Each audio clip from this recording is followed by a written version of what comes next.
It started like any other quiet graveyard shift at the warehouse. The air was still, the parking lot bathed in dim, flickering light from a lone street lamp. The kind of silence that crawls under your skin if you let it. Rob didn't scare easily. He was the kind of guy who'd laugh off ghost stories and brush off strange noises without a second thought. But what happened that night made him question everything. Alright, ready to get scared? Turn off the light, get cozy, and let the chill begin. You know that feeling when you're being watched? When the hair on your neck stands up, but there's no reason for it? That's what Rob felt as he lit a cigarette and leaned against the cold brick wall outside the warehouse. He didn't know it yet, but he wasn't alone. It was 3 a.m., the witching hour, as some like to call it. Rob was waiting for a cab after his car had broken down earlier. He had no choice but to stand out there, alone, surrounded by shadows and silence. The industrial era stretched for miles. No traffic, no people, no sound. Just Rob, his phone, and the distant hum of the warehouse generator. Then he noticed it. Movement. At first, it was just like a flicker in his peripheral vision. Like something darting between the trees beyond the chain link fence. He squinted into the darkness, but everything looked still. He shook it off, thinking it was his imagination.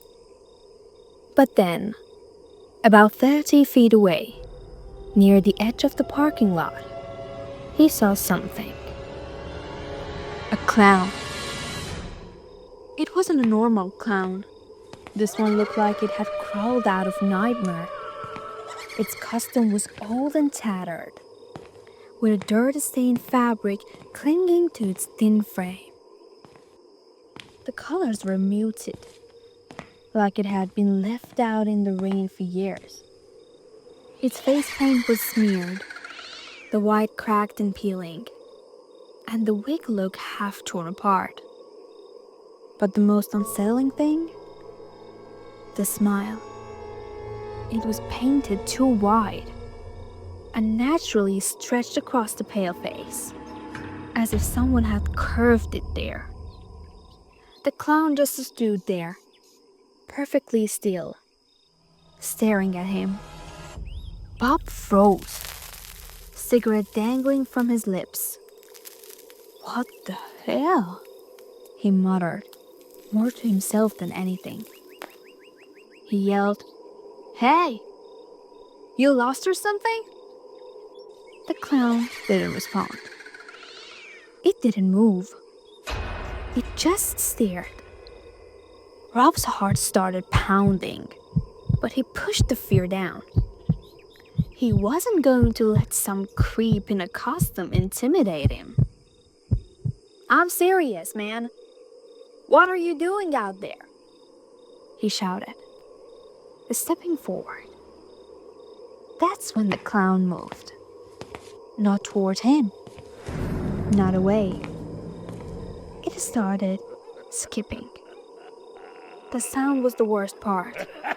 Its shoes slapped against the pavement in this uneven rhythm, like a broken record playing on repeat. The skipping wasn't cheerful or playful. It was deliberate, almost mechanical, as it came closer. Rob shouted again, "Stay back!" He picked up a chunk of wood from the ground and held it in front of him. The clown stopped about 10 feet away, its head tilted to the side. It painted a smile somehow, looking more sinister in the dim light. And then, slowly, It raised a hand and pointed. Rob felt a chill crawl down his spine. The clown wasn't pointing at him. It was pointing at the warehouse. He whipped his head around to look, but there was nothing there. Just a darkened building, looming like a silent monolith. When he turned back, the clown was gone. It didn't run. It didn't make a sound. It just vanished. Bob's pulse was racing as he backed towards the door, eyes scanning the parking lot. He didn't even notice his cab pulling up until the driver honked the horn. He practically jumped out of his skin before running to the car, slamming the door behind him.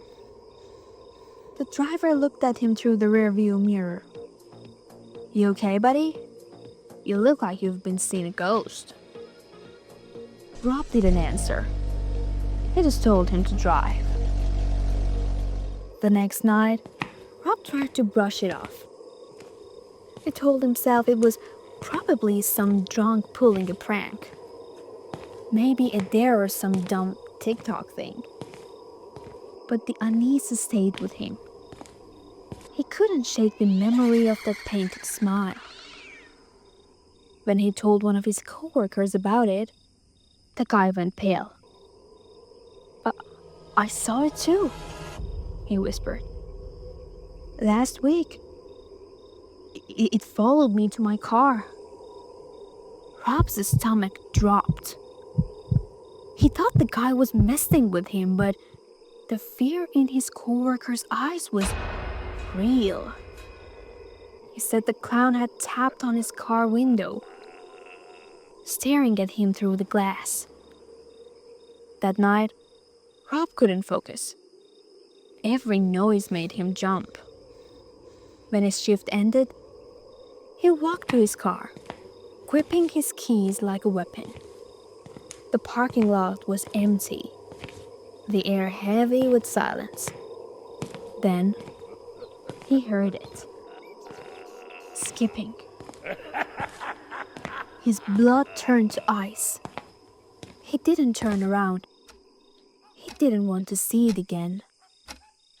He reached his car, fumbling with the lock. When he heard it closer now, he couldn't help himself. He turned. The clown was standing right there, just a few feet away. His painted grin stretched impossibly wide, and his black eyes seemed to drill into him. Rob jumped into his car, locking doors as fast as he could. He started the engine and floored it, tires screeching as he sped out of the lot. But just as he left the main road, he glanced in the rearview mirror. The clown was there, sitting in the back seat, grinning. Thank you for joining me on this chilling journey to real-life horror. Remember, the scariest stories are often the one that lives next door. If you enjoyed this tale, please like, subscribe, and share your own scary experiences in the comments below. Until next time, keep your lights on and stay safe.